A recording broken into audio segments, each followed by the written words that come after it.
আর একটা সততার পরিচয় দিয়ে একটা পরিবার বুঝে পেল। আর অপূর্ণটা পূর্ণ হলো। একটু পরে মিমের বাবা এলো আর মিমও নিচে আসলো। তারপর রাফিকে মিমের মা খেতে ডাকলো। তারপর রাফি সেখানে গেল, সবাই একসাথে খাওয়া দাওয়া শুরু করে।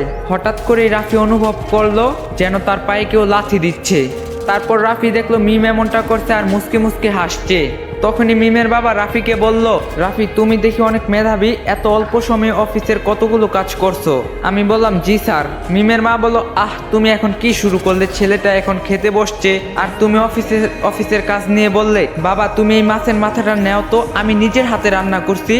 রাফি বলল, জি মা নিচ্ছি। মিমের বাবা বলল, তোমরা আবার মা ছেলে কবে থেকে হলে শুনি? মিমের মা বলল, কেন, আমার কোনো ছেলে নেই, আজ থেকে রাফি আমার না হয় ছেলে, তোমরা বাবা মা একসাথে থাকো। মিমের বাবা হাসতে থাকলো আর বলল, ঠিক আছে, তোমরা না হয় ছেলে আর মা একসাথে থাকো। আর মিম রাফির পায়ে শুধু একটু পরপর লাথি দিচ্ছে আর মুসকি মুসকি হাসছে।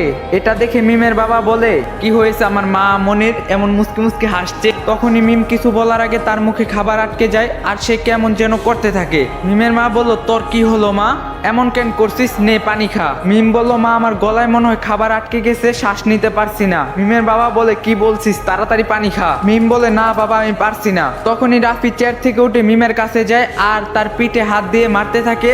পরে রাফি মিমের বুকে হাত দিয়ে জোরে জোরে মারতে থাকে। পরে মিমের গলা থেকে খাবার নেমে যায়। তারপর মিম তাড়াতাড়ি করে পানি খেতে শুরু করে আর জোরে জোরে শ্বাস নিতে থাকে। মিমের মা বলল, তুই এখন ঠিক আছিস তো? মিম বলল, হ্যাঁ মা ঠিক আছি।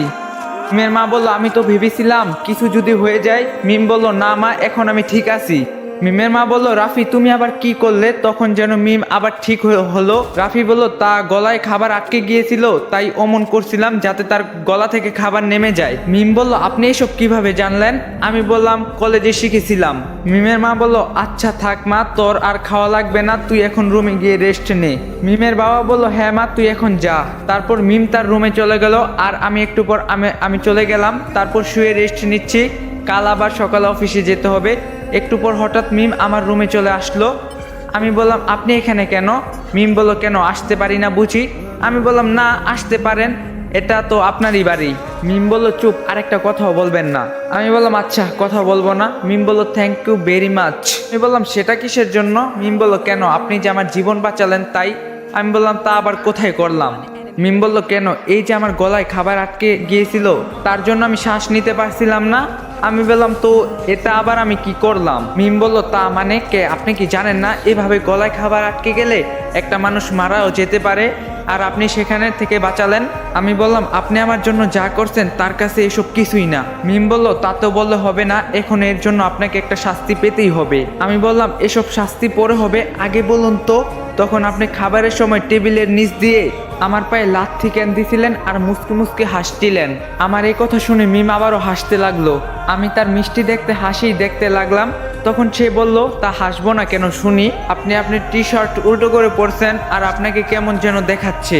তারপর রাফি দেখে সত্যিই তো সে তার টি শার্ট উল্টো করে পরছে, কি লজ্জার একটা বিষয়। মিম বলল, কি জানা হলো এখন কেন হাসছি? রাফি বলল, তাই তো দেখছি। মিম বলল, তা এখন তো জানা হলো, এখন আপনার শাস্তি জানবেন না? আমি বললাম, হ্যাঁ তাহলে বলুন আমার কি শাস্তি হবে? মিম বলল, আপনাকে কাল আমার সাথে শপিং মলে যেতে হবে। আমি বললাম, কিন্তু কাল তো আমার অফিস আছে। মিম বলল, কাল আবার কিসের অফিস? কাল তো ছুটির দিন।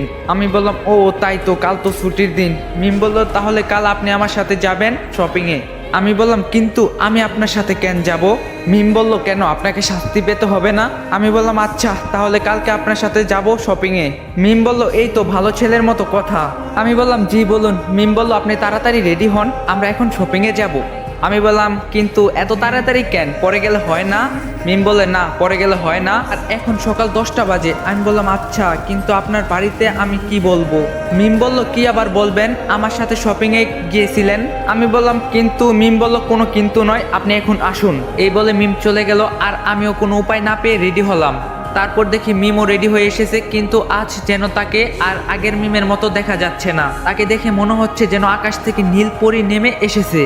তার পরনে নীল রঙের থ্রি পিস পরে সে আমার সামনে আসলো আর ঠোঁটে হালকা করে লাল লিপস্টিক, সাথে চোখে গাঢ় করে কাজল দেওয়া। আমি শুধু তার দিকেই তাকিয়ে আছি। তারপর সে বলে ওঠে, হ্যালো কি হয়েছে, এভাবে কি দেখছেন?